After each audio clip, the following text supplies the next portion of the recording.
오순절 후 25번째 주일에 예배 자리에 나오신 우리 사랑하는 로고스 교회 가족 여러분 한 분 한 분을 우리 주 예수님의 이름으로, 우리 주 예수 그리스도의 이름으로 환영하고 축복합니다. 네, 오늘은 방금 전에 제가 봉독해서 읽어드린 시편 16편을 본문으로 하나님께서 우리에게 주시는 말씀을 나누고자 합니다. 네, 방금 전에는 제가 이제 개역 개정으로 읽어드렸잖아요. 개역 개정 성경으로 우리가 이제 개역 개정 성경으로 항상 보통 말씀을 읽는데요. 개역 개정 성경에 조금 아쉬운 게 있어요. 이제 오늘 먼저 제가 개역 개정 성경으로 이렇게 읽어보니까요. 시편 16편에 표제가 붙어 있는데 다윗의 믹담이라는 표제가 붙어 있더라고요. 네, 그런데요, 새 번역 성경으로 읽으니까요. 저는 이제 보통 이제 말씀을 준비할 때 이제 여러 번역의 성경을 읽는데 새 번역 성경이 참 좋은 게 뭐냐면은 이제 시편의 시들에요 적절한 제목을 붙이고 있어요.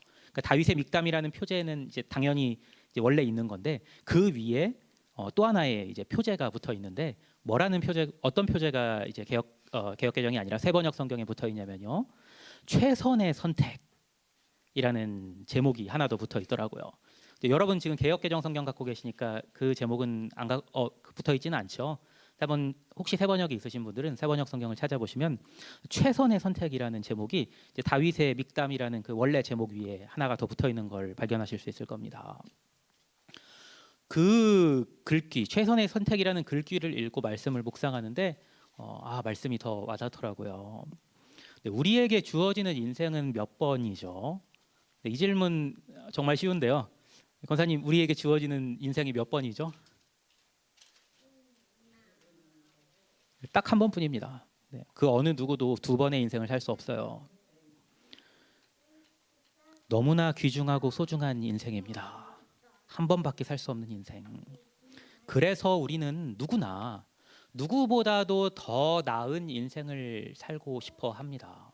당연한 바람이고 당연한 또 소망이죠. 제가 확신하기로는요, 여기 앉아 계신 분 중에 어떤 분도 예외가 없을 겁니다. 누구보다 나은 인생, 누구보다 더 좋은 인생 살고 싶으시잖아요. 그러나 우리가 또 분명히 아는 것은 우리가 살면서 우리한테 주어지는 자원이 한정적이라는 사실을 우리는 너무나 잘 알고 있습니다. 뭐 주어지는 돈도 한정적이고 주어지는 기회들도 한정적이고, 그러니까 무엇보다도 주어지는 시간이 한정적이잖아요. 우리가 인생 100년 못 살잖아요. 많이 살아야 100년이잖아요. 그 주어진 시간 동안에, 짧은 시간 동안에 또 주어진 약간의 자원을 가지고 선택하면서 살아가는 것이 인생입니다.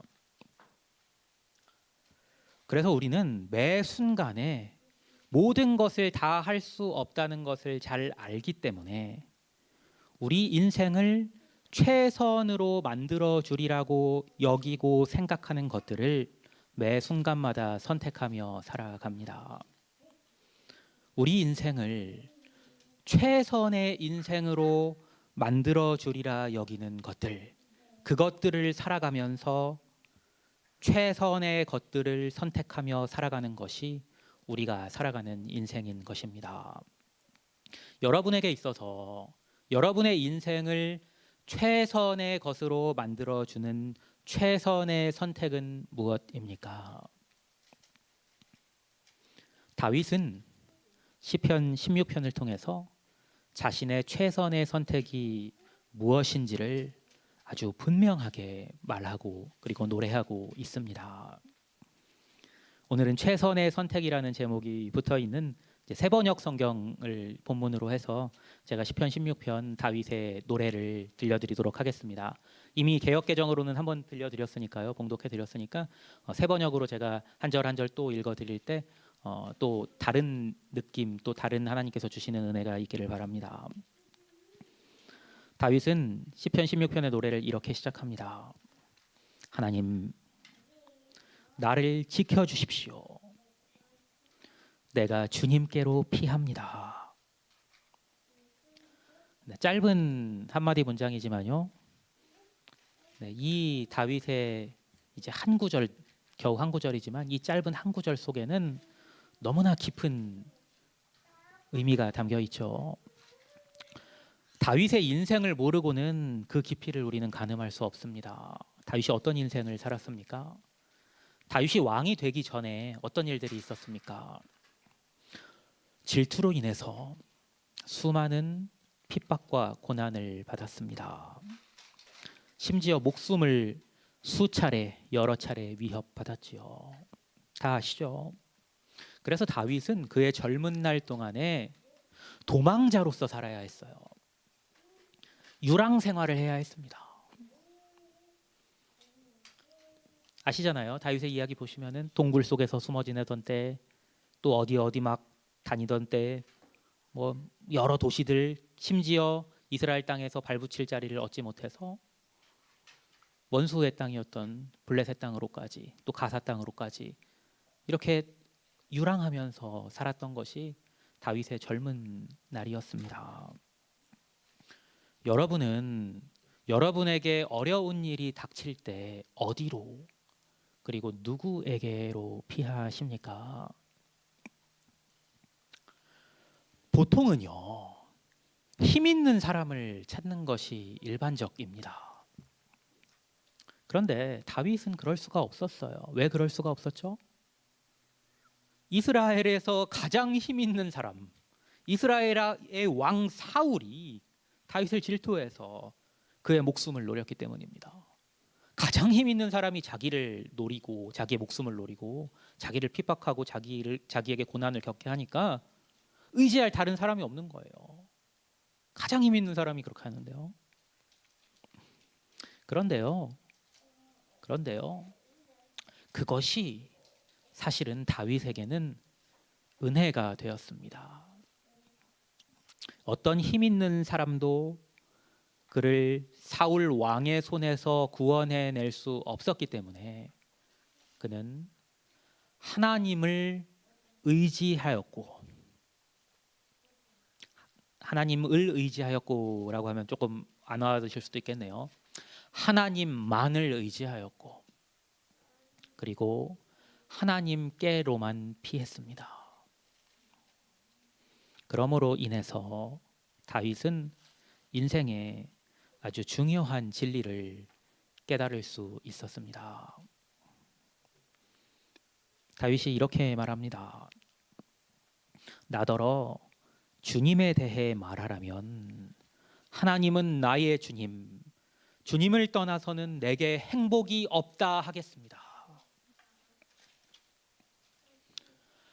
하나님께로 피하는 사람만이 참 행복을 누릴 수 있습니다. 왜죠? 하나님께서 우리를 만드신 분이기 때문입니다.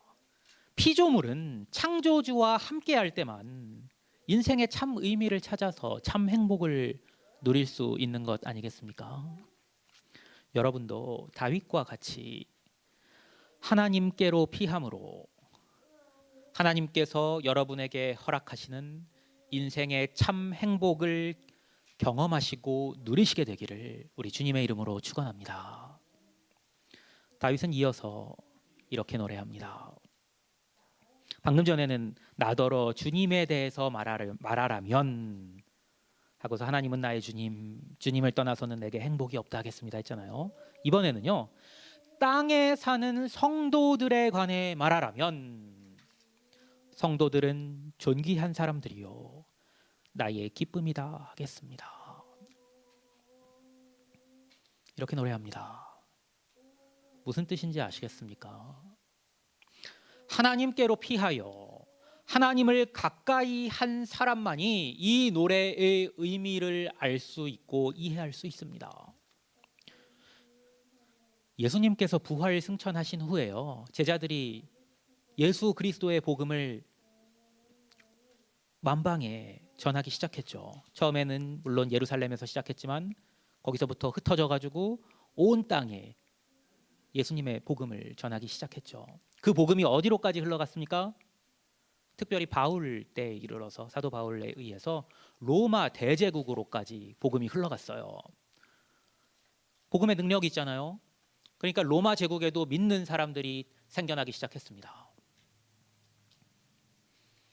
로마 황제가 보기에 어땠을까요?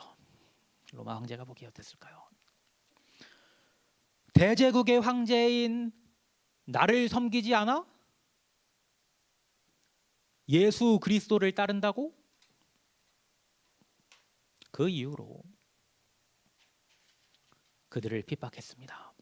예수 그리스도를 믿게 된 사람들, 예수 그리스도를 주인 삼는 사람들, 그 사람들을 핍박하기 시작했습니다. 핍박이 언제 절정에 달하나요? 특별히 그 핍박이 정말 절정에 달한 건 이제 네로 황제 때 뭐 그때라고 사람들이 말을 많이 하는데요. 어떤 일이 있었냐면요. 이제 그 원형 경기장이 있었는데 로마에 그 당시에 굉장한 문명이 있었잖아요. 그때 엄청나게 큰 원형 경기장들을 막 만들었는데요. 거기를 어떻게 썼냐면은 아시죠? 거기다가 맹수들을 넣어요.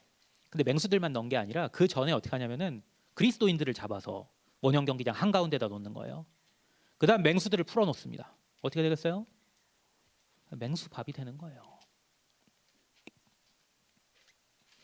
많은 로마 사람들이, 로마 시민들이 보는 앞에서 단지 예수 그리스도를 믿는다는 이유로 그들은 맹수의 밥이 되어야 했습니다.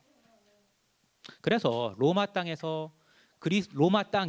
그리스도인들이 이곳저곳에 살았지만 그들은 자신의 존재를 숨기며 살아야 했어요. 자신의 존재를 드러낼 수 없었습니다. 왜요? 잡히면 맹수밥이 되니까요. 그러나 그들 믿는 사람들끼리는 서로를 알아볼 수가 있었어요. 네, 갑자기 이런 생각이 들더라고요. 여러분은 믿는 사람들을 알아볼 수 있으시겠어요? 바꿔서 말하면요. 다른 믿는 사람들이 여러분을 알아볼 수 있을까요? 네, 그래야만 합니다. 우리 예수님 믿는 사람들에게는요. 예수 그리스도를 믿는 그리스도인들에게는 그리스도의 향기가 나야 하기 때문입니다. 그래서 그들은 서로를 알아볼 수가 있었고요. 상대방이 그리스도인이라는 확신이 들면 그들이 했던 아주 특이한 행동이 하나 있었어요. 혹시 여러분 아세요? 딱 이제 누군가를 만났잖아요. 아, 이 사람 그리스도인이구나, 믿는 사람이구나, 나와 같이. 그럼 어떻게 했냐면요. 그 사람 앞에서 쭈그려 앉아요. 그 다음에 땅바닥에다가 뭔가를 그렸는데요. 뭘 그렸는지 혹시 아세요? 네, 물고기를 그렸어요. 네, 물고기를 그렸어요. 그러면요.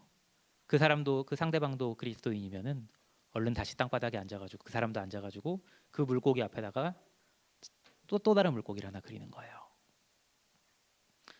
그리고 나서 그 다음 대목이 중요한데요. 그리고 나서 서로를 향해서 경외를 표했다고 합니다.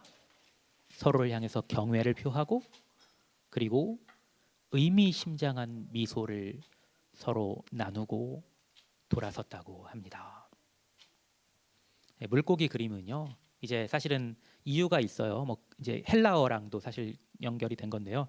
헬라어로 그 물고기가 이제 익투스라는 단어인데 그게 이제 각 그 헬라어로 썼을 때 헬라어 알파벳을 하나하나 했을 때 그게 이제 그리스도인이라는 신앙 고백문으로 이제 바꿔서 이제 알 수 있었기 때문에 그래서 일종의 암구호였던 거예요. 당시에 그리스도인들끼리 말할 수 없으니까요.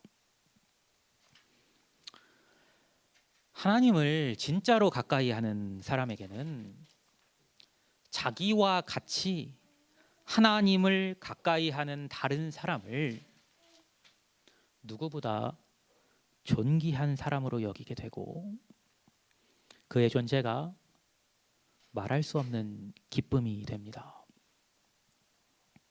그래서 로마 그리스도인들은 물고기를 그리는 그 행위로 인해서 잘못 발각되면은요. 또 의미를 아는 다른 사람이 보면 그럼 어떻게 되겠어요? 잡혀서 목숨을 잃을 수도 있는 그런 상황이잖아요. 그럼에도 불구하고 그들은 서로 그 기쁨을 누리기 위해서 땅에 물고기를 그림으로써 서로의 존재를 확인하며 서로에게 경애를 표하며 말할 수 없는 기쁨을 누렸던 것입니다. 우리도 그렇게 서로를 존귀하게 여기고 서로를 기쁨으로 여기며 그리고 서로에게 기쁨이 되었으면 좋겠습니다. 그러려면 먼저 우리가 참 성도여야 합니다. 성도, 홀리원, 누가 참 성도입니까? 다윗과 같이, 그리고 로마 그리스도인들과 같이 핍박과 고난을 겪으면서도, 심지어 목숨을 위협받으면서도 오직 내가 주님께로 피합니다라는 고백으로 하나님만을 섬기는 사람들입니다. 하나님만을 섬긴다는 건요, 다른 신을 섬기지 않는다는 것입니다. 다른 신들을 섬기는 자들은 더욱더 고통을 당할 것이다. 나는 그들처럼 피로 빚은 제사수를 그 신들에게 바치지 않겠으며 나의 입에 그 신들의 이름도 올리지 않겠다. 왜 로마 그리스도인들이 핍박을 받고 맹수의 밥이 되어야 했습니까?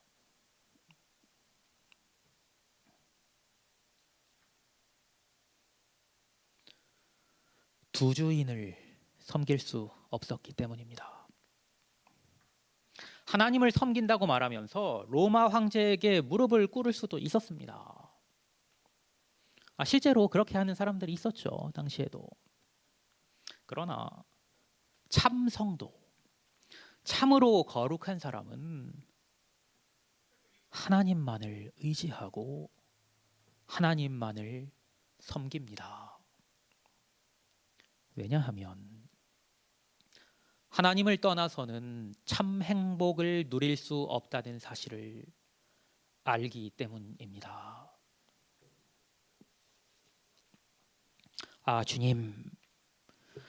주님이야말로 내가 받을 유산의 몫입니다. 주님께서는 나에게 필요한 모든 복을 내려주십니다. 나의 미래는 주님이 책임지십니다.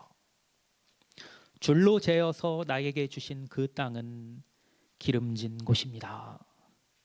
참으로 나는 빛나는 유산을 물려받았습니다. 참 성도는 주님만을 기업으로 삼습니다. 왜냐하면 주님께서 필요한 모든 복을 내려주시기 때문입니다. 어떤 복을 내려주신다고요? 필요한 모든 복을 내려주신다고요. 주님께서 필요한 모든 복을 내려주심을 믿기 때문에 다른 것을 의지하지 않을 수 있는 것입니다. 이 믿음을 가진 사람만이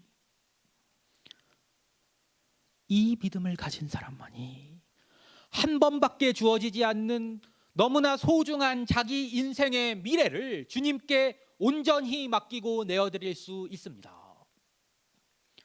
주님께서 줄로 재어서 주실 땅이 기름진 곳일 것이라는 믿음과 소망을 가지고 살아갑니다. 사실은요, 그렇게 살아갈 때 주어지는 땅이 반드시 비옥한 땅이 아닐 수도 있습니다. 다윗이 하나님께로 피했을 때 생각해 보세요. 다윗의 유랑생활 얼마나 오래 이어졌는지 아시잖아요. 하나님께로 피했을 때 모든 일이 순탄해졌던가요? 로마 그리스도인들이 하나님을 의지함으로 로마 황제에게 무릎 꿇기를 거부했을 때 그들의 삶이 순탄했나요? 그렇지 않았습니다. 그러나 그들은 척박한 땅에 있으면서도 주님께서 그들에게 주신 땅을 기름진 곳이라 불렀습니다. 지난 주일에 제가 말씀드렸던 내용 기억하세요? 성경은 하나님께서 이스라엘 백성에게 주신 가나안 땅을 뭐라고 묘사하나요? 젖과 꿀이 흐르는 땅. 말씀드렸죠? 가나안 땅은 척박한 땅이었습니다. 왜 젖과 꿀이 흐르는 땅입니까? 그 이유는 간단합니다. 하나님께서 그들을 위해서, 당신의 백성 이스라엘 백성들을 위해서 가나안 땅에, 그 척박한 땅에 때마다 필요한 비를 내려주셨기 때문입니다. 참 성도에게 있어서는 그가 살아가는 땅이 척박한 땅이든 비옥한 땅이든 어디든지 기름진 곳이 됩니다. 하나님께서 그에게 필요한 모든 복을 내려주시기 때문입니다.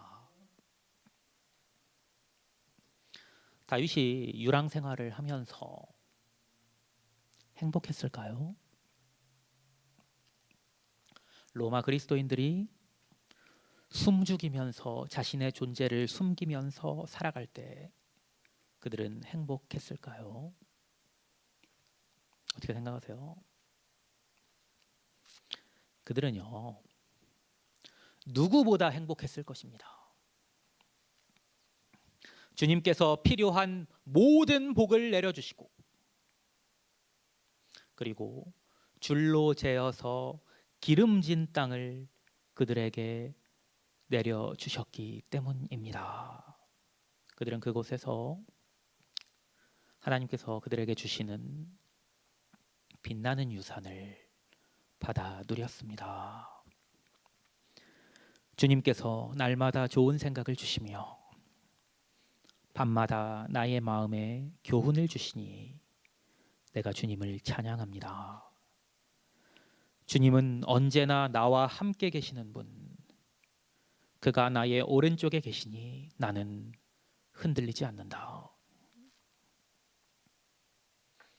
그들의 빛나는 유산은 다른 것이 아니라 주님께서 그들에게 날마다 주시는 좋은 생각이었습니다. 날마다, 숨쉬는 순간마다 주님께서 그들과 함께 하셨소. 그들에게 당신의 뜻을 알게 하셨습니다. 성경은요, 예수 그리스도를 삶의 주인으로 마음에 영접한 사람 속에 성령께서 내주하신다고 말씀합니다. 여러분 믿으십니까?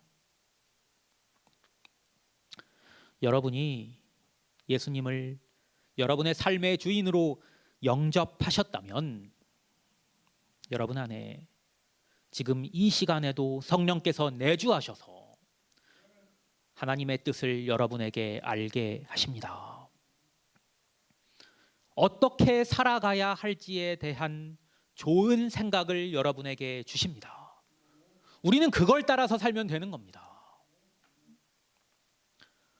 혹시 하나님의 뜻을 잘 모르시겠습니까? 하나님의 말씀을 가까이 하지 않아서 그렇습니다. 다윗은 주님께서 밤마다 나의 마음에 교훈을 주신다고 노래합니다. 밤마다 하나님의 말씀을 읽고 묵상하며 기도했던 겁니다. 제가 로고스 교회에 처음 부임해서 처음으로 여러분과 예배한 날, 그때가 제2 수요일 날이었던 걸로 기억합니다. 제2 수요일 날 이제 줌으로 우리가 예배드리면서요. 그때 여러분에게 이제 그때 우리가 만나서 이렇게 할 수는 없었으니까 제가 카톡으로 여러분한테 보내드린 게 있죠. 그게 뭐였냐면은 매일 성경 읽기표였습니다. 그래서 그날부터 우리 로고스 교회는 매일 성경 읽기표를 따라서 말씀을 읽고 묵상하는 교회가 되었습니다. 제가 그렇게 했던 것은 여러분이 다윗과 같이 우리 주님께서 주시는 교훈을 날마다 받아 날마다 그 교훈을 따라 살게 되기를 소원했기 때문입니다. 여러분은 다윗처럼 날마다 주님께서 주시는 교훈을 받으며 그리고 좋은 생각을 받으며 살고 있습니까?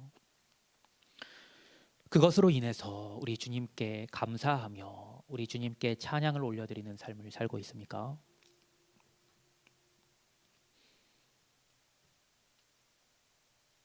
그렇기를 소원합니다. 그리고 그렇다면 주님께서 언제나 여러분의 오른쪽에 계셔서 여러분은 결코 흔들리지 않을 것입니다.